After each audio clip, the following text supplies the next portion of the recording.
প্রত্যেক দিনের মতো আজকে আবারও একটি রেসিপি নিয়ে আপনাদের সামনে হাজির হলাম। আজকে গাঁটি কচু দিয়ে দুর্দান্ত স্বাদের একটি রেসিপি আপনাদের সঙ্গে শেয়ার করব, যেটা গরম গরম ভাতের সাথে খেতে লাগবে অসাধারণ। নমস্কার বন্ধুরা, মাই কিচেন মাই ব্লগে সবাইকে আবারও একবার স্বাগত। তাহলে শুরু করা যাক আজকের রেসিপি। আজকে রেসিপি বানানোর জন্য এখানে আমি বেশ কিছুটা পরিমাণ গাঁটি কচু নিয়ে নিয়েছি। তো আজকে গাঁটি কচুর সঙ্গে আরও কিছু সবজি দিয়ে রেসিপিটি তৈরি করে নেব। তো এখানে সমস্ত কিছু কেটে নিয়ে চলে এসেছি। তো এখানে গাঁটি কচু কেটে নিয়েছি, তার সাথে বেশ কিছুটা পরিমাণ আলু আর বেগুনও কেটে নিয়েছি। তো এখন গ্যাসের মধ্যে একটা কড়া বসিয়ে এখানে দিয়ে দিয়েছি 1 গ্লাস পরিমাণ জল। জল ভালো করে ফুটে গেলে এখন অ্যাড করে দিচ্ছি এর মধ্যে কেটে রাখা আলু আর কচুগুলি।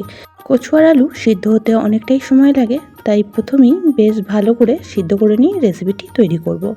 আপনারা চাইলে কচু আলু ভেজে নিয়েও রেসিপিটি তৈরি করতে পারেন, তবে এইভাবে যদি সিদ্ধ করে নিয়ে রেসিপিটি তৈরি করা হয় সেক্ষেত্রে রেসিপির স্বাদটা অনেকটাই ভালো লাগে। তো সমস্ত কচু আর আলুগুলি অ্যাড করে দিয়েছি। তো খুব ভালো করে একবার নাড়াচাড়া করে ঢাকা চাপা দিয়ে 10 থেকে 15 মিনিট সময় নিয়ে সিদ্ধ করে নেব। তাতে করেই কিন্তু কচু আর আলু খুব সুন্দরভাবে সিদ্ধ হয়ে যাবে।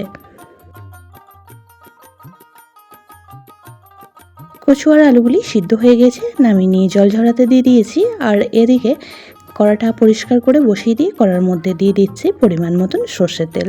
আজকে সম্পূর্ণ রেসিপিটি সর্ষের তেলেই তৈরি করছি, আপনারা চাইলে সাদা তেলেও বানিয়ে নিতে পারেন।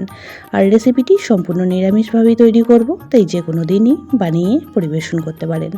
তো বেশ কিছুটা পরিমাণ বড়ি নিয়েছিলাম, তো বড়িগুলি প্রথমে লাল লাল করে ভেজে নেব। তবে আপনাদের হাতের কাছে বড়ি থাকলে অবশ্যই একটু বড়ি দিয়ে বানাবেন, আর বড়ি না থাকলে বড়ি ছাড়াও কিন্তু রেসিপিটি তৈরি করে নিতে পারেন। বড়িগুলি লাল করে ভেজে নিয়েছি, এখন একটা পাত্রে তুলে রাখবো। আর কড়ার মধ্যে যে অবশিষ্ট তেলটা রয়েছে তার মধ্যে কেটে রাখা বেগুনগুলিকেও এখন লাল করে ভেজে নেব। আজকের রেসিপিটি গরম গরম ভাতের সাথে খেতে কিন্তু অপূর্ব লাগে। বাচ্চা থেকে বড় সকলেই পছন্দ করবে যদি এইভাবে বানিয়ে না হয়।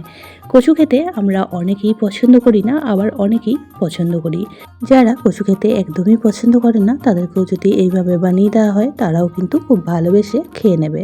তো বেগুনের মধ্যে এখন দিয়ে দিলাম খুব সামান্য পরিমাণে একটু হলুদ গুঁড়ো, সাথে দিয়ে দিলাম পরিমাণ মতো লবণ।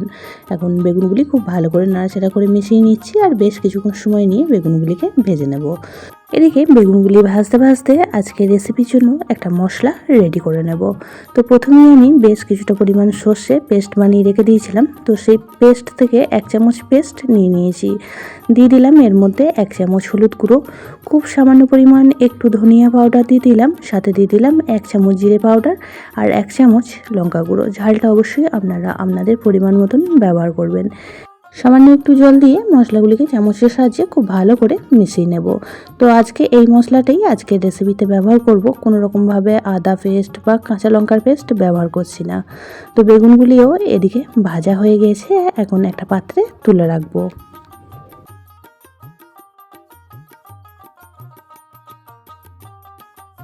সমস্ত বেগুনগুলি তুলে নেওয়ার পর কড়ার মধ্যে আবারও খুব সামান্য পরিমাণ একটু তেল অ্যাড করে দিয়েছিলাম, আর তাতেই ফোড়ন হিসাবে ব্যবহার করছি 2টো শুকনো লঙ্কা, আর দিয়ে দিচ্ছি 1 চামচ গোটা জিরে। তো ফোড়নগুলিকে বেশ কিছুক্ষণ সময় একটু ভেজে নেব। ফোড়নের কালারটা চেঞ্জ হয়ে গেলে এখানে দিয়ে দেব একটা ছোট সাইজের টমেটো কুচি। টমেটোটাও তেলের মধ্যে বেশ ভালো করে ভেজে নেব যতক্ষণ না টমেটোটা নরম হয়ে আসছে।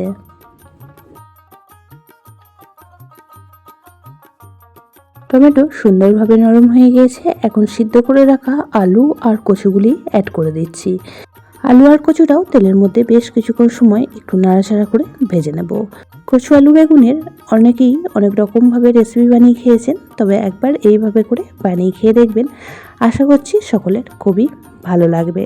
কচু আর আলু বেশ কিছুক্ষণ সময় নিয়ে ভেজে নিয়েছি। এখন যে মশলাটা আগে থেকে রেডি করে রেখেছিলাম সেই মশলাটাই দিয়ে দিলাম। বাটিটা ধুয়ে বেশ কিছুটা পরিমাণ জলও অ্যাড করে দিচ্ছি।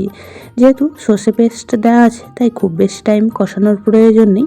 তো 1 থেকে 2 মিনিট সময় নিয়ে একটু কষিয়ে নেব।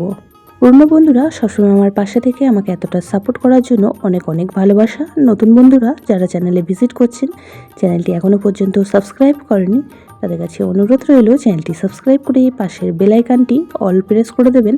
তাহলে আমি যখনই কোনো ভিডিও দেব নোটিফিকেশন সবার আগে আপনাদের কাছে পৌঁছে যাবে। এই পর্যায়ে অ্যাড করে দিলাম পরিমাণ মতন লবণ।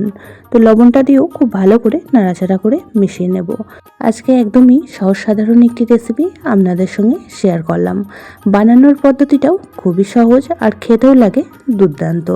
মশলাটা বেশ কিছু সময় নিয়ে কষিয়ে নিয়েছি, দেখেই বোঝা যাচ্ছে মশলা সুন্দরভাবে কষানো হয়ে গেছে। এখন এর মধ্যে অ্যাড করে দেব পরিমাণ মতন জল। জলের পরিমাণটা একটু বেশি করেই অ্যাড করে দিলাম, কারণ কচু আলুটা সিদ্ধ হতে আরও কিছুক্ষণ সময় লাগবে। তো জলটা দিয়ে খুব ভালো করে নাড়াচাড়া করে মিশিয়ে নিচ্ছি আর গ্রেভিটা ফোটার অপেক্ষা করব। দেখুন ঝোল সুন্দরভাবে ফুটতে শুরু হয়ে গিয়েছে। এখন ঢাকা চাপা দিয়ে রান্নাটি করে নেব 10 মিনিট সময় নিয়ে, তাতে করে কচু আলুটা সুন্দরভাবে সিদ্ধ হয়ে যাবে। তো 10 মিনিট পর ঢাকা চাপা খুলে নিয়েছি। এখন ওপর নিচ খুব ভালো করে একবার নাড়াচাড়া করে মিশিয়ে নিচ্ছি আর দেখে নেব এই পর্যায়ে কচু আলু কতটা সিদ্ধ হয়েছে।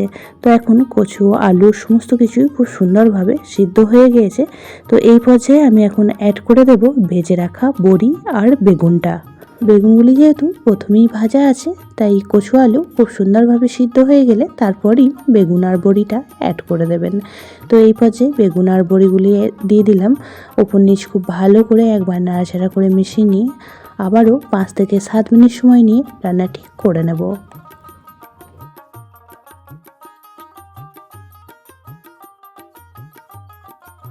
ফ্লেভারের জন্য দিয়ে দিলাম 3টে কাঁচা লঙ্কা।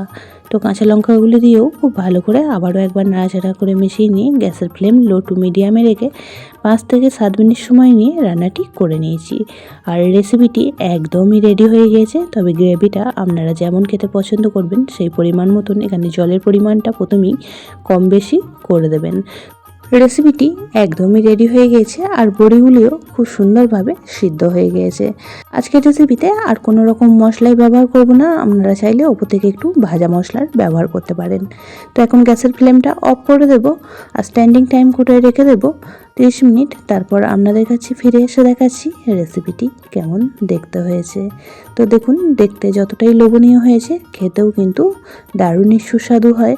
অবশ্যই করে একদিন এইভাবে বানিয়ে ফেলুন আর আমাকে কমেন্ট বক্সে জানান আপনাদের কেমন লাগলো।